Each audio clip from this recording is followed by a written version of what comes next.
I'm Ivor. After my husband passed, he left me a $2 million home. I thought it would be my sanctuary, but then my own mother hired workers to tear it apart, without asking, and told me it was for my sister's brand. They said I was grieving too much to decide, that I wasn't thinking clearly. One of them even called me the groundskeeper. In my own house. I didn't scream, I didn't argue, but I didn't forget. What they didn't know was I had kept everything. End of hook. The house still smelled like her. Not the perfume kind of smell. No roses, no lavender. Just something in the way clay and dust clung to wood, and how morning light slipped through the lace curtains, like it still had permission. Every day since Erin passed, I started with the same thing. Boiled water, 1 scoop of her favorite loose tea, and the ceramic cup she made during her 6-week pottery phase. It was chipped, slightly uneven on one side, but it sat in my hands like it remembered her better than I did. I held it today longer than usual. The heat didn't last, and the taste had dulled, but I kept drinking from it because it was the only thing left that hadn't been scrubbed clean of her touch. They always say, time heals. That's a lie. Time just gives other people enough room to start rearranging your grief into something more comfortable for them to look at. That morning, I wasn't ready to think too far ahead. I just needed the stillness to stretch a little longer. On the way back from the cemetery, the street looked the same, but it felt different. Early spring in Asheville had come quicker than I expected. Flowers blooming like they didn't get the memo that things were supposed to be quiet now. I parked the car and sat there a while. I remembered the funeral. People came. They wore black, held my hand, said Erin was radiant and strong, and then somehow, within the same breath, walked right past me like I was the supporting act. No one's really come by since. Not to visit, not to check in, and I didn't chase it. I stepped out, keys in hand, expecting quiet. Instead, I heard hammering. At first, I thought maybe the neighbors were doing renovations. But it wasn't coming from next door. It was coming from inside my kitchen. I moved fast, heart steady, footsteps not. The back door was ajar. Not wide open, just enough to invite something wrong. Inside, 2 men in work boots were hauling out the kitchen cabinets I'd spent years refinishing with Erin. The wood panels she picked, the damn hardware she'd argued about with the salesman over in Waynesville. One of them looked up casually, chewing gum. "Morning. Diane said y'all might stop by today." Diane? Before I could say a word, I saw her. May, my mother, standing outside near the porch with a clipboard in hand, gesturing like she was some kind of project manager. She turned, smiling like this was brunch, not a break-in. "Oh, you're back. I thought we'd surprise you. You've been stuck in that fog long enough. It's time the place breathed a little." I didn't say anything. Couldn't. Not because I was scared, but because the words didn't form fast enough. A few hours later, we sat in the half-gutted kitchen. My hands wrapped around that cup again, still warm, barely. May poured herself water from a glass pitcher like this was her kitchen. "Your sister's had a tough year too," she said, spooning honey into her tea like it needed sweetening. "She'll be staying here for a while. You won't even notice her." The table was cluttered with design samples, sketches I didn't approve, and a color palette that looked nothing like the woman I built this life with. Diane wasn't even here, but her name was on everything. Her style, her intention. "It's not like you were using all this space anyway," May added, almost as an afterthought, like grief had an expiration date and my right to solitude came stamped with a "Best Buy" warning. I didn't argue. Arguing would have made it feel real, like I agreed to be part of a negotiation I never signed up for. When the workers took a break, I walked to the sunroom. Erin always sat there on Sunday mornings, legs tucked under her, sketching or reading or just staring at the trees. I picked up the cup again. Same spot, same chip, everything else had changed, but this hadn't. "When did this stop being mine?" I whispered. No answer, of course. And I didn't cry, I just called the locksmith. Still cracked, still warm. The noise didn't stop after the cabinets were hauled out. They kept pulling pieces of her out with every hinge, every screw, every comment that had no business being said in her kitchen. I sat in the sunroom that afternoon, the one spot that hadn't been touched, yet. One of the workers dragged a box labeled sentimental like it weighed nothing. He was humming some pop song I didn't recognize. It didn't matter. That box should have been carried like ashes, not drywall scraps. I noticed new blueprints spread out on the counter, Diane's name scribbled on the corner in her Sharpie handwriting. Of course, it was her handwriting. I'd seen it on labels my whole life. Diane's room, Diane's art supplies, Diane's stuff. Do not touch. The house smelled sterile now. Paint fumes, citrus cleaner, dust. None of it was mine. I heard one of them say, "She's getting this place modernized. About time." They didn't mean Erin. They didn't even mean me. They said it like I wasn't sitting 20 feet away, like the only name that mattered here was Diane's. The owner, they called her. The family. I wasn't even the woman with the house anymore. I was background. Late afternoon bled into early evening. I heard May clink plates in the dining room and say, "Dinner in 20." I considered skipping it, but something told me to stay, to watch them act like none of this was insane. Before dinner, there was a knock. A woman in heels and a smart suit stepped inside, smiling like she knew where everything was. She introduced herself as Diane's design consultant. "Oh," she said, glancing over me with a polite smile. "Are you the housekeeper? You have such a calming presence." I smiled back. Explaining would have taken more than I felt like giving. She wandered the rooms like she already owned them, snapping pictures and chatting into her Bluetooth headset. "This will be perfect for the wellness lounge," she said at one point, standing where Erin and I used to slow dance barefoot with the lights off. Another room, another purpose. And I was just another body, silent and observing. At dinner, the table wasn't cleared. Half-eaten lunch plates sat near swatches of fabric and Pinterest printouts. May served us leftover casserole and poured wine like this was some kind of creative brainstorm session. She went on about Diane's pivot to wellness branding. I waited until her voice slowed. "What does that have to do with this house?" I asked quietly. She blinked, as if I'd spoken in another language. "Honey, it's not about ownership. It's about legacy. Diane has vision. She sees the future of this space." I stared down at my plate. Everything tasted like cardboard. I don't know why dessert always makes people more careless with their mouths. But somewhere between the second glass of wine and the sliced pie, May said it. "Well, after everything, at least you ended up with this place. You wouldn't have it if she hadn't left you early." Everyone froze, except her. She went right on cutting pie. I couldn't move, not because it hurt, I'd been hurt plenty, but because I wasn't sure I'd heard her right, or maybe I didn't want to believe she meant it the way it sounded. She didn't look up. And that told me everything. I stood, excused myself, carried my teacup out to the porch. From there, I could hear them laughing again inside. I stayed outside until it stopped sounding like voices and more like static. Later that night, I reread Erin's will, not because I doubted her, but because I needed to remember that someone, once, had trusted me enough to leave me something sacred.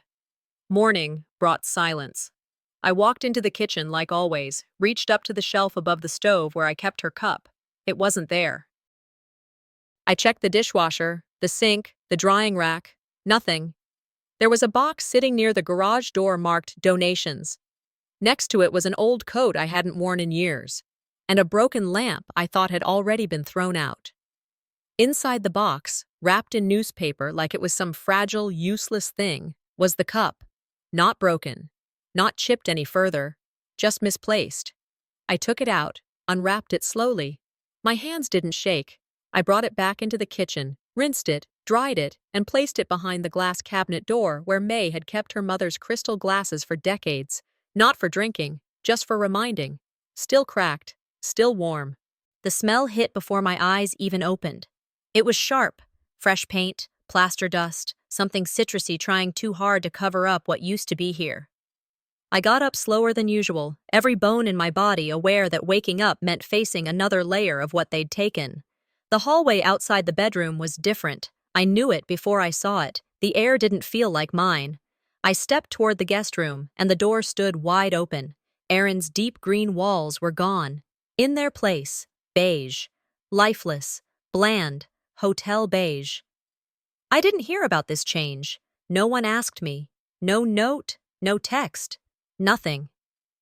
Later, I walked past the sunroom and found May sipping coffee, her legs crossed like she hadn't just rewritten another piece of my life. Diane thought the old color made the room feel small, she said. Not a suggestion, a decision. Another one I didn't get to make in my own home. I didn't argue. I didn't raise my voice. I just nodded and said nothing, because in this house, silence is a signature. If you don't object, they think you agree. If you don't speak, they speak for you. I stood there, staring at the wall. The new paint dripped slightly near the corner, uneven like the surface was resisting change. Like even the wall knew what it used to be. The rest of the day blurred into a quiet loop of hallway pacing and mental inventory. Later that afternoon, I started noticing more things, not just the wall. The family photos in the hallway shifted. Some were gone altogether. The ones with just Aaron and me, replaced. A new frame hung in their place, showing Diane's latest headshot, staged near the garden. Curtains, swapped. The thick, earth-toned ones Aaron sewed herself, gone. In their place, sheer whites, probably chosen by someone who thinks sunlight cures all grief. In the hallway, I saw it. A print I'd never bought. A silver-framed photo of some coastal landscape with no name. No history, no reason. On the back, taped loosely, was a sticky note. Replace by Thursday. Aaron had a rule, nothing on the walls unless it meant something. I tried to laugh. That brittle kind of laugh that dries up before it leaves your mouth. The joke wasn't funny anyway. My house was being redecorated for someone else's piece, while I was still breathing inside it. That evening, I went looking for a power cord in the utility closet, something simple, something to distract. The bag was half open. It didn't belong to any room I'd packed. Inside, I saw paper, not just any paper, letters. My name in Erin's handwriting, curved just slightly on the R, her habit of signing with a short underline. Dozens of them, folded, creased, some stained. One looked like it had been water damaged in one corner. The last one, I recognized that one. She wrote it the week before she died, from the hospital. I never opened it again after the first time. Now it was here, buried under junk. May walked by the doorway just as I stood holding them. I thought those were just old receipts, she said. We're trying to declutter. She didn't stop, just kept walking. I didn't say a word. My hands were still holding the letters like they were burning through my skin. I sat on the tile floor, read every one again. Didn't cry. Pain like this, it doesn't leak from the eyes. It settles deeper, behind the chest bone, between the spine and the ribs. Quiet, patient pain that doesn't need an audience. I don't remember how long I sat there. Eventually, I stood, tucked the letters into a box, and walked back upstairs. I stopped in the doorway of the guest room. That beige wall used to be green. That corner. That's where Erin stood on her last birthday, laughing while she painted it herself. She had on old overalls, covered in patches. She hummed some cheesy 90s song under her breath, way off key. That didn't stop her. I told her to sit down, to take it easy. She looked at me, paintbrush in hand, and said, I feel more alive when I'm creating something. That wall, it used to hold that moment. Now it held nothing. Downstairs, I heard May on the phone. Her voice low, but not low enough. To be honest, he's so fragile right now. Better we reset everything before he spirals. Reset. Like I was a machine. Like grief had a switch and they were trying to reboot me. I didn't go downstairs. Didn't respond. I climbed to the attic instead. The smell was musty but familiar. Old wood, cardboard, time. Erin's things were still up there. Neatly labeled boxes, her handwriting on each one. Paints. Frames. Sewing scraps. She labeled everything, even the ones she joked she'd never open again. One box stood out. Hold this for me. I hadn't noticed it before. I lifted the lid. Inside, among other things, was an envelope, sealed, sturdy paper, my name written across the front. And beneath that, smaller, only if you're still holding on. I didn't open it, not yet. I took it with me, walked back downstairs, and set it beside my bed. No one else had to know it was there. But I did, and that was enough. I was in the garden when I heard it, not the sound of pruning shears clipping dead basil or the slight crackle of old soil shifting under my weight, but voices, too loud to be private, too careless to be respectful. Two women I recognized from my mother's book club sat on the back porch, giggling over cheap wine and their own opinions. "So now Diane gets the villa after all?" one of them said with a laugh that twisted through me.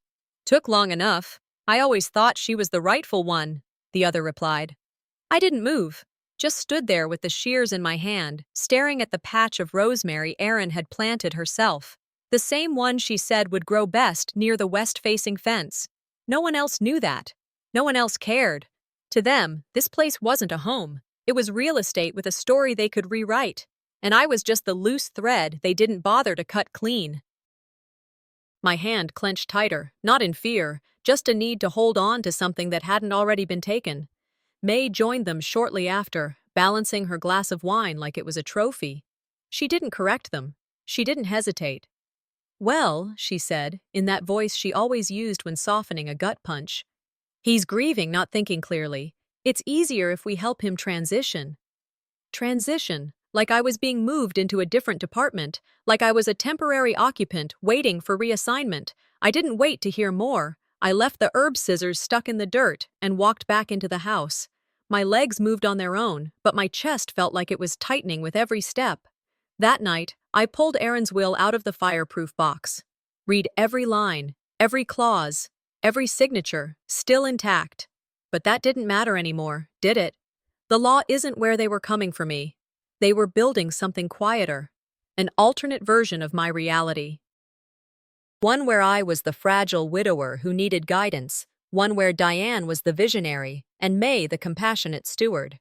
I started scanning everything: will, bank records, receipts from the house renovation I paid for 5 years ago, all of it. I emailed myself copies, set up cloud backups, password-protected folders, multiple drives. They weren't grieving with me. They were replacing me. Clara's message came just before midnight. "Don't trust what's being signed in your name. Your mother's done this before." Attached was a scanned deed from 1996. Her brother's signature, barely legible, ceding property rights to someone else in the family. I stared at it for a long time. Then I called her. "Why didn't you warn me sooner?" She didn't flinch. "Because you wouldn't have listened until now." I wanted to argue, but she was right. May did it with charm. With Sunday roasts and sweet tea and backhanded assurances like, "We're just thinking ahead, honey." She did it with the kind of kindness you couldn't legally fight. I went to the office the next morning and asked for a full file on the permits filed in the last 3 months. The woman behind the desk looked surprised, but she printed them off without hesitation. My name wasn't on a single one. Event schedules, lawn use approvals, plumbing renovations, a formal request to open the villa for small group healing workshops under Diane's brand name.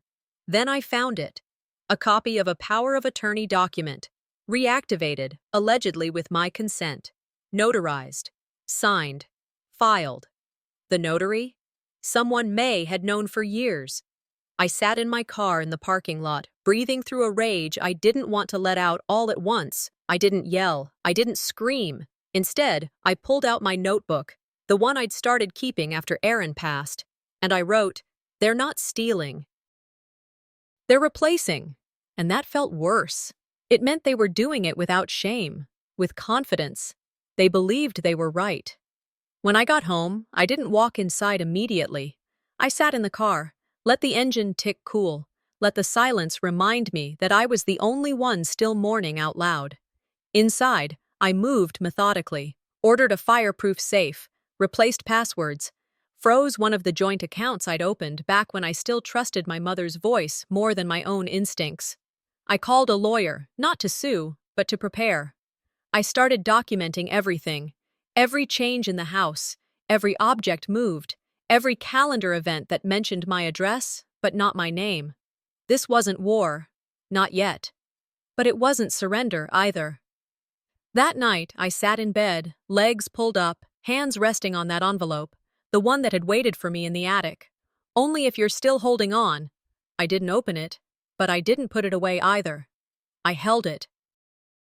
pressed it between my palms, not because I needed what was inside, but because it reminded me that someone once knew this might happen, and she wanted me to have a weapon ready.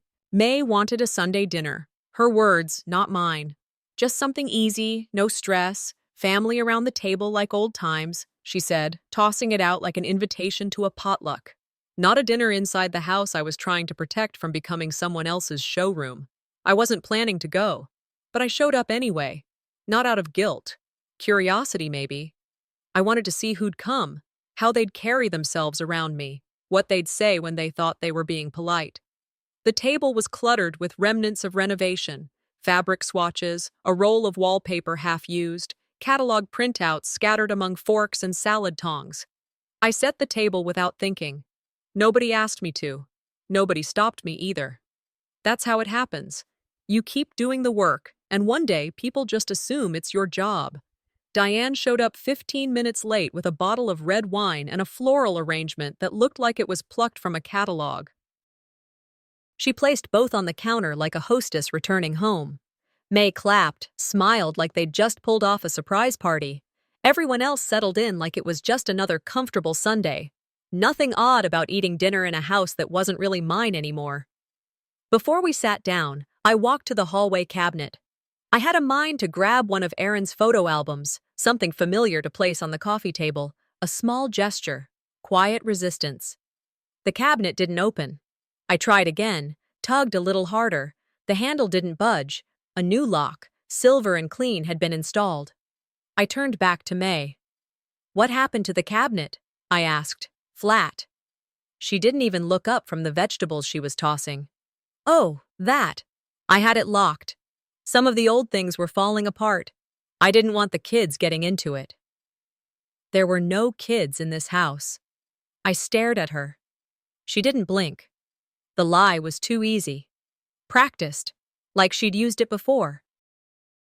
I didn't say anything more, but something settled inside me. Not a scream, not a fire, just a switch flipping. We sat down for dinner. May took over the conversation, praising Diane's growing business and her upcoming partnership with some lifestyle magazine. Diane played it modest. "I just want to make the house useful for everyone, not let it sit in sadness," she said, her eyes flicking toward the walls like they were a blank canvas only she could paint on. One of the cousins nodded. "This house has such good energy now." I tried to speak, just to share a little piece of Erin, a memory tied to the chandelier above us. "That fixture," I began. Erin picked it out. She loved the way it cast shadows across the ceiling. May cut in before I could finish. "That old thing. We were thinking of replacing it. Too dusty. Doesn't really match the new look." I clenched my hands under the table. Didn't say a word. Erin once told me, while wiping dust from the same chandelier, the things we dust often aren't the ones collecting dirt. Dessert came too fast, like they couldn't wait to move on to something sweet. And then someone, not sure who, asked, "You've been so quiet lately. Everything okay?" I should have lied. Instead, I tried to explain. Calmly. No raised voice. I said I felt out of the loop, that things were changing quickly, and I wasn't being consulted, that some of what was happening didn't sit right. May's voice was gentle, but her words were jagged. "You're still grieving, sweetheart.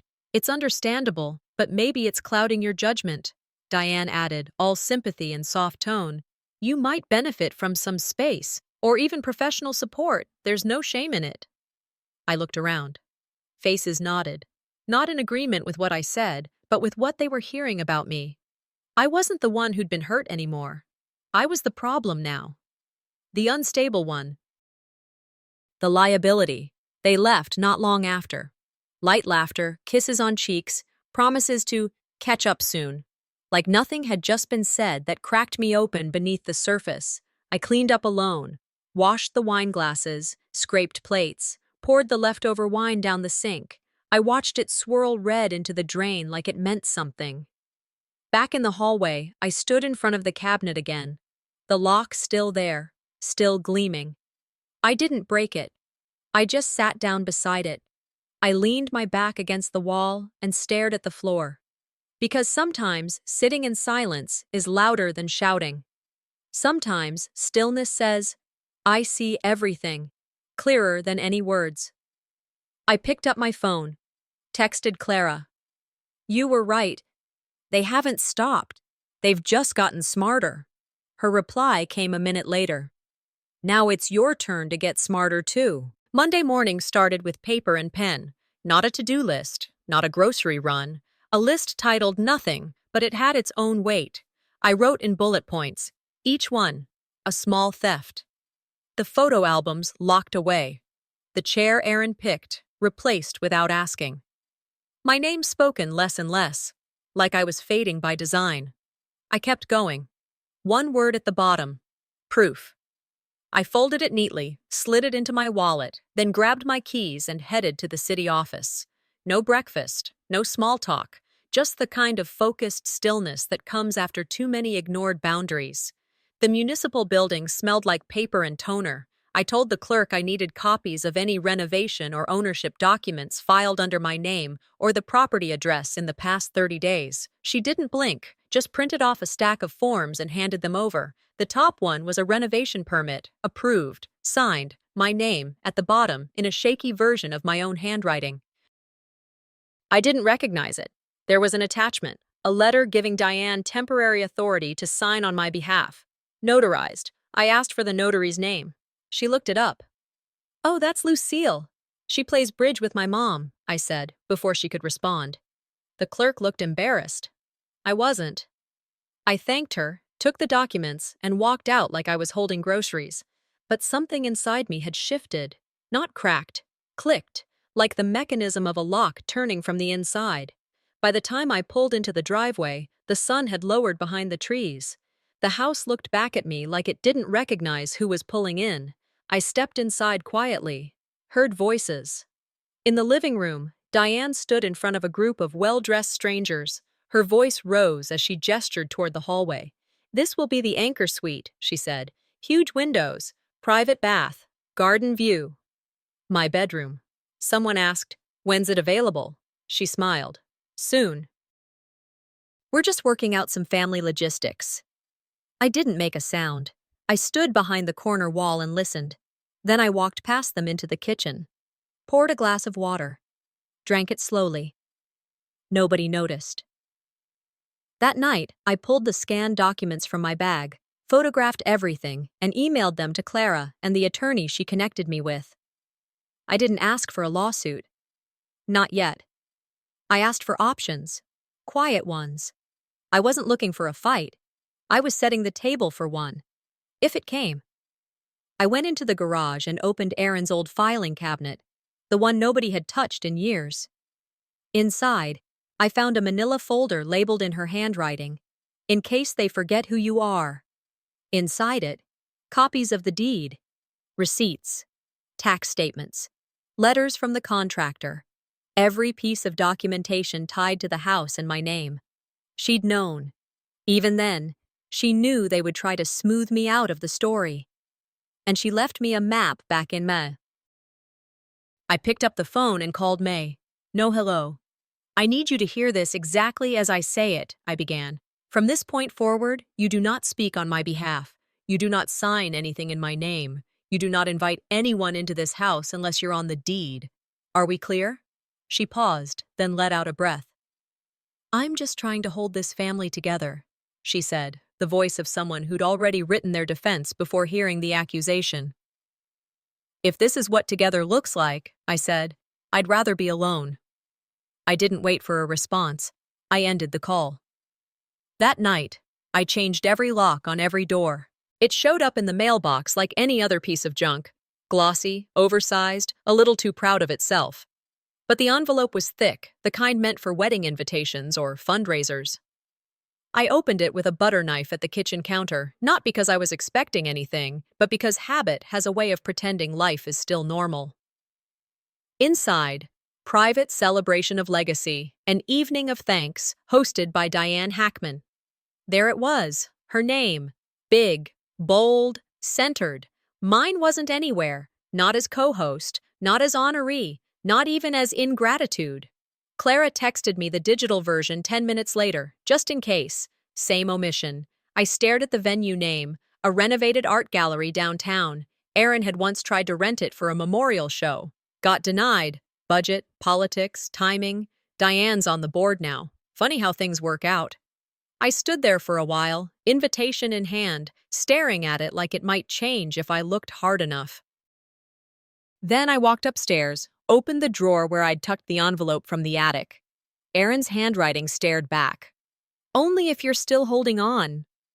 I opened it. Inside, a letter, folded with the kind of care only people in pain can manage. Her words were simple. No fluff. Just Aaron.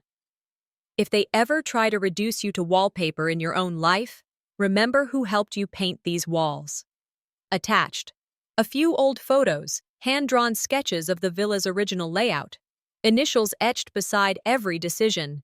E, H, and I, H, all over the margins.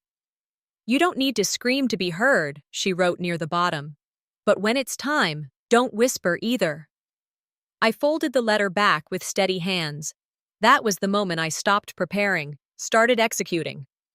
The event was Thursday evening. I wore Erin's old coat, the one she insisted made her look like a detective with good taste. I hadn't touched it in months. It still smelled like her. I walked into the gallery right as the slideshow started. Villa Diane, Restoring Legacy, Inspiring Future. That was the title on the screen. Photos of the house flashed by, room after room stripped of soul, redesigned into something generic. My name didn't appear once. Erin's chandelier, gone. In its place, track lighting that belonged in an airport lounge. One caption read, "Made possible by Diane Hackman and family." My face flashed in one photo, far in the background, blurred, carrying a box. The label below read, "Property Liaison." My seat? A card tucked behind a centerpiece. My name misspelled. Iva. They didn't even spell it wrong in a way that could be blamed on autocorrect. Someone near the punch table asked, "Oh, that must be the groundskeeper." I didn't flinch. Not anymore. I didn't correct them. I took out my phone, snapped photos of every caption, every lie. I walked the perimeter, recording overheard praise, thin smiles, self-congratulatory speeches. Guests patted my shoulder, told me how lovely Diane was for giving the space purpose. I thanked them, collected every word like evidence. Humiliation stopped being a feeling that night. It became information, strategy. Aaron once told me, "If people can't see you, they can't predict what you'll do next." I became invisible by choice. As the night wound down, Diane stood on the small stage, thanking supporters, complimenting May, and calling the villa a second chance to restore beauty. I left before the applause ended. Back home, I didn't pour tea. I didn't replay conversations in my head. I went to the office, pulled out every document I'd compiled, photos, receipts, emails, original blueprints, scanned wills. I uploaded everything to a secure legal portal, set Clara as secondary contact. Then I wrote something on a sticky note. I walked to the front door and pressed it against the glass, right at eye level. Ownership isn't just paperwork. It's presence. I locked the door behind me and didn't check my phone all night. I didn't even need to unlock the phone. Clara's voice said everything the moment I picked up. "Did you see it yet?" she asked. I hadn't. She sent the link, a glossy promo video pinned across Diane's Facebook and Instagram profiles, with music that sounded like it belonged to a luxury rehab center. The title slid across the screen in bold font. "Welcome to Villa Diane, a legacy reimagined." I watched it once, then again, then muted it and played it a third time with subtitles because I needed to be absolutely sure I was reading what I was seeing. Diane's voice narrated every room like a tour guide with a practiced cadence. "Here we've honored the history while bringing in new light, a place where healing begins." I showed up twice. Once, carrying a box in the background. Once, blurred near the front door. Not a single mention of Aaron, not a single acknowledgement of who actually lived in the home. The comment section was filled with admiration. "This is stunning! She's a visionary." But a few stood out. "Wait, wasn't that the house Aaron Hackman designed?" And then another. "That guy's just the caretaker." That guy? I screen recorded everything, every word, every comment, every credit at the end that listed Diane's LLC, May's mentorship role, and several local sponsors. I walked through the actual house while playing the video on my phone. The dining room still had a small paint stain from when Erin dropped her brush. The archway still creaked if you stepped on the left tile first. It wasn't about legal ownership anymore. They were erasing the story, rebranding what was ours into what they could sell. I called Clara. "It's time," I said. She didn't ask what I meant. By noon, we were sitting across from Greg Wyatt, the family lawyer, in his overly polished office. Clara to my left, calm as always.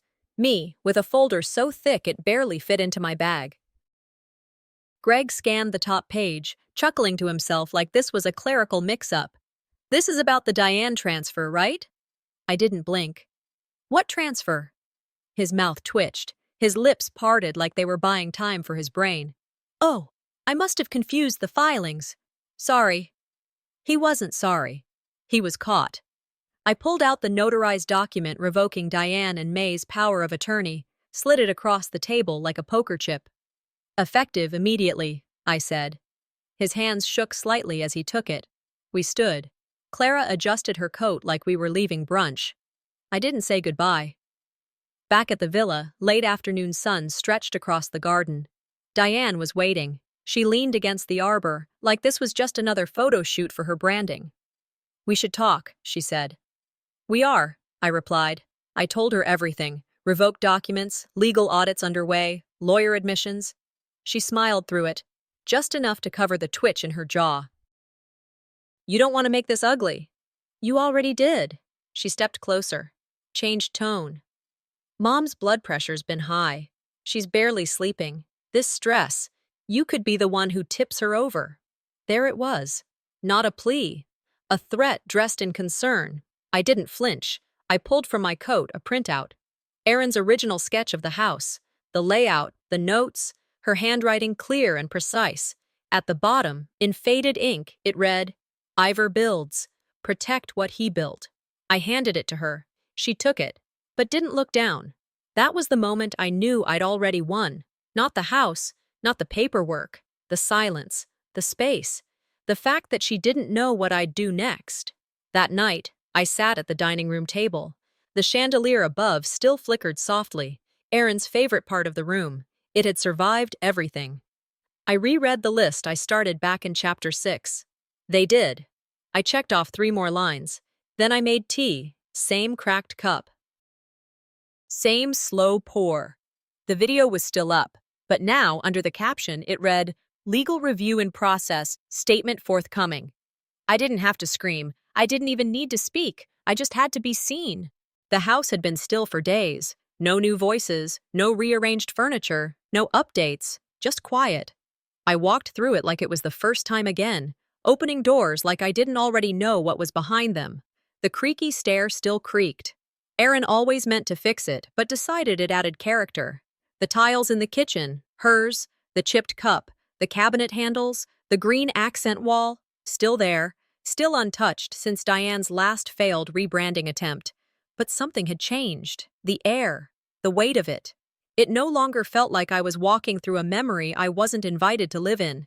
It felt like mine again. I unlocked the hallway cabinet without hesitation. I didn't ask for permission, didn't glance over my shoulder. The smell of cedar and old linen floated up. I pulled out the photo albums, sat cross-legged on the living room rug. Erin's handwriting was everywhere.